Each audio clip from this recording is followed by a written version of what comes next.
You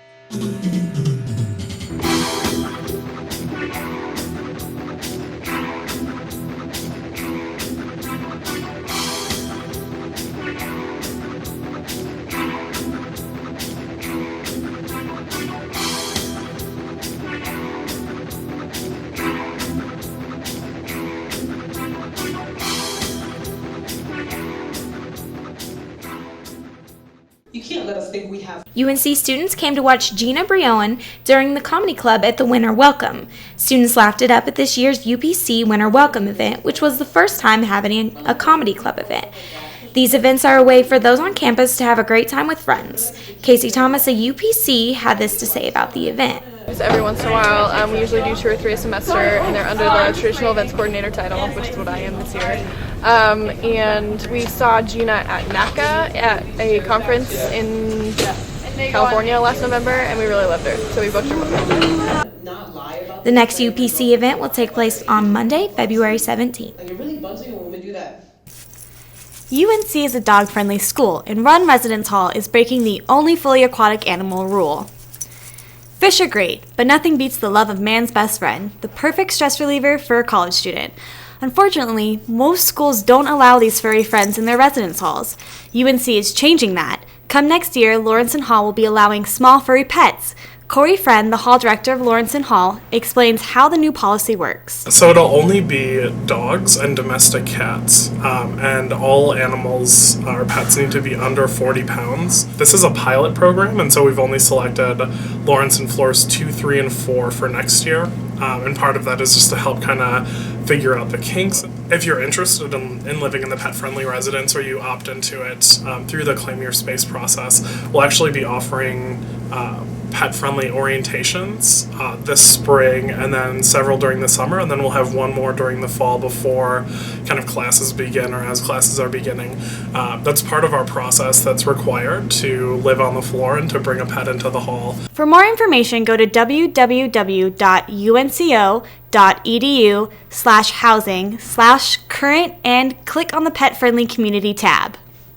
The Bears still have no idea of who's gonna play, but the students of UPC are working hard on the spring concert. They will have to run through the city to provide the artists with anything they want: huddle rooms, instruments, but also food. Everything is written down on the riders, the wish list of the bands.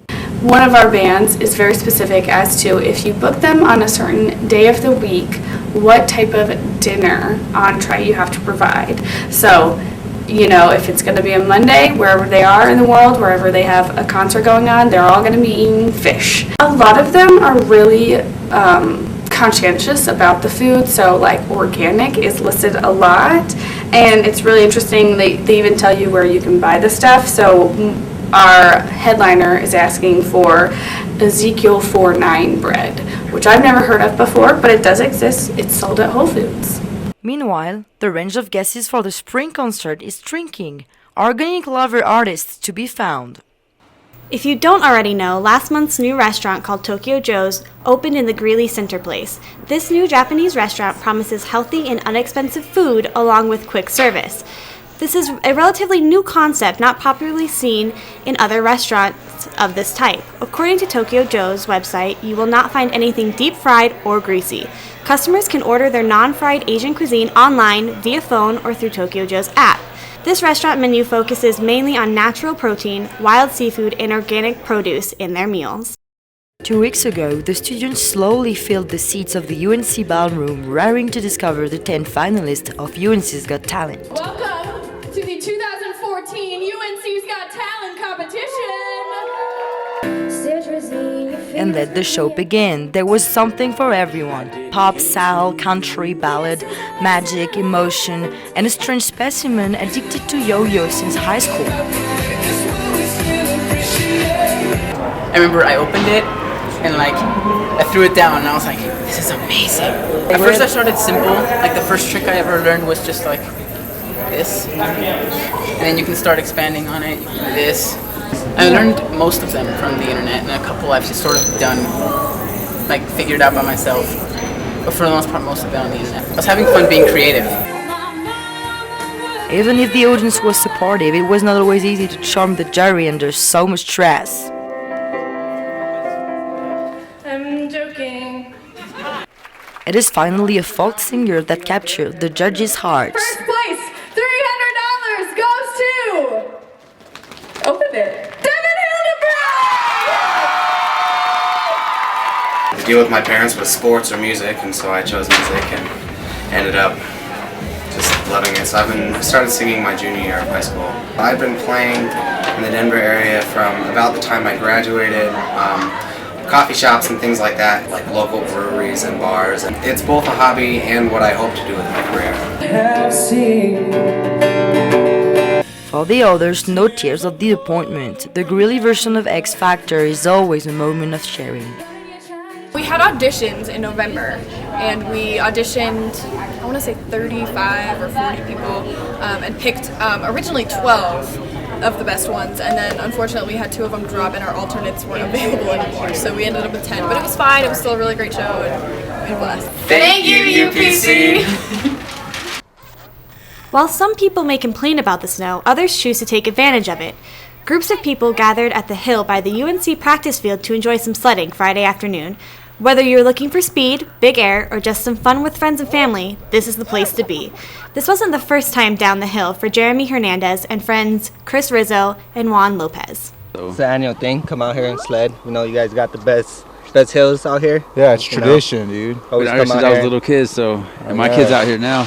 It is certainly an activity parents and their kids could do together. The Cranford Tea Tavern is Greeley's new hidden gem. Nestled between Cafe Panache and Woody's newsstand, the Tea Tavern offers a great place for students to study, create community, and enjoy a nice cup of tea. The Tea Tavern is a cozy place filled with lots of light and many options for seating. They not only serve tea, but also have a bar which makes an assortment of drinks. I had the privilege of interviewing the owner of the Tea Tavern and enjoyed listening to his heart behind the creation of this business.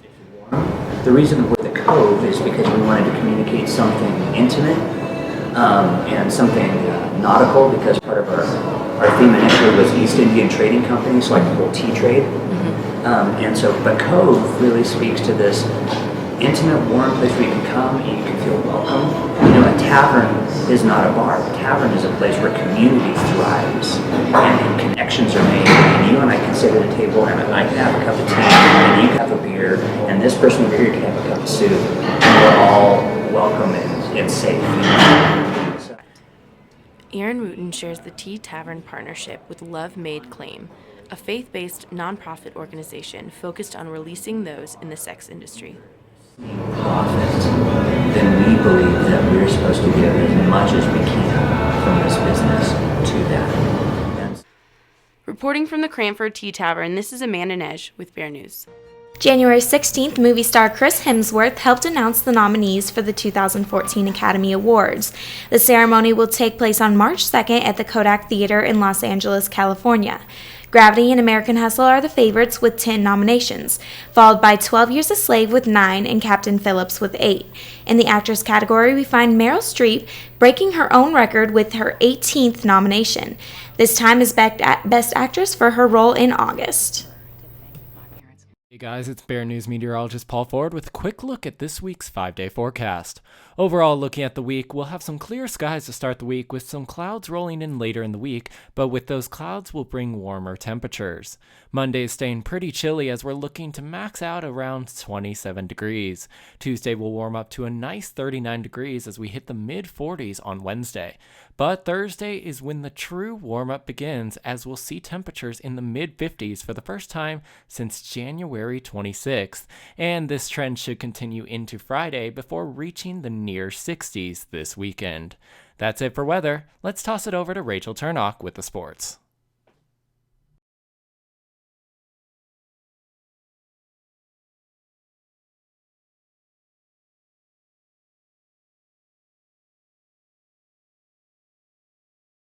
The UNC men's basketball team is on the road this week, but we have the highlights from their last game at Butler Hancock when they played Sacramento State on January 25th. It took some time, but 5 minutes into the first half, UNC finally gets the offense working with a Derek Barden dunk coming off the Tate Unruh assist.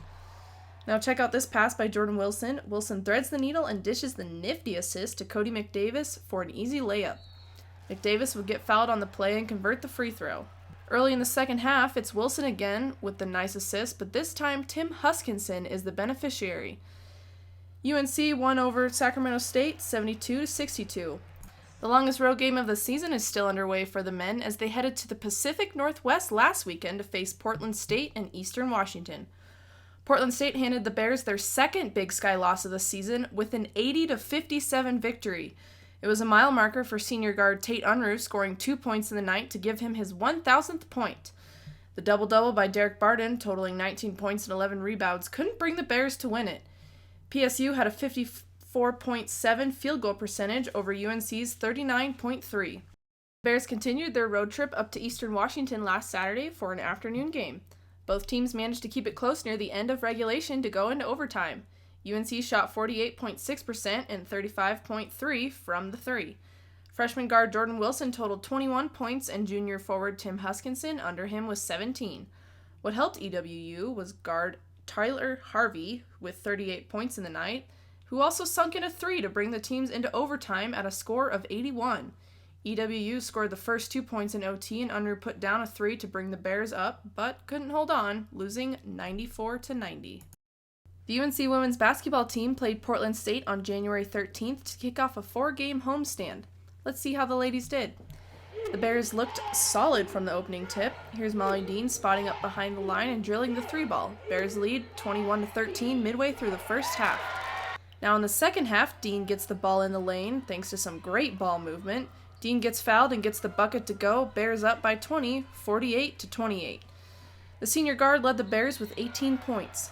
Just minutes later, it's Katie Longwell hitting another three-pointer for the Bears as they make 8 three-pointers in all, en route to an impressive victory, 77-60. There's something about the Eastern Washington Eagles and the UNC women's basketball team that brought the last 3 games down to the wire, especially last Saturday's game. Bears started off with the lead as junior guard Lindsey Mallon had this nice layup. She had 10 points in the night. The turnovers helped the Eagles, as well as the 33 rebounds. As the clock was ticking, EWU fought hard and UNC fought back. With less than a minute left, Stephanie Lee was up for a free throw when a lane violation was called on Lindsey Mallon. That cost the Bears the game, and EWU took this one 52-51. It's time for our Pinterest pick of the week. By late afternoon, we all are looking for that refreshing drink to quench our thirst. Next time, try preparing some pineapple lemonade using a few simple ingredients. This drink includes 1 cup of country lime lemonade mix, 2 cups of water, and 1 cup of chilled pineapple juice. The twist of this drink is 2 cans of Sprite to add on to that special kick.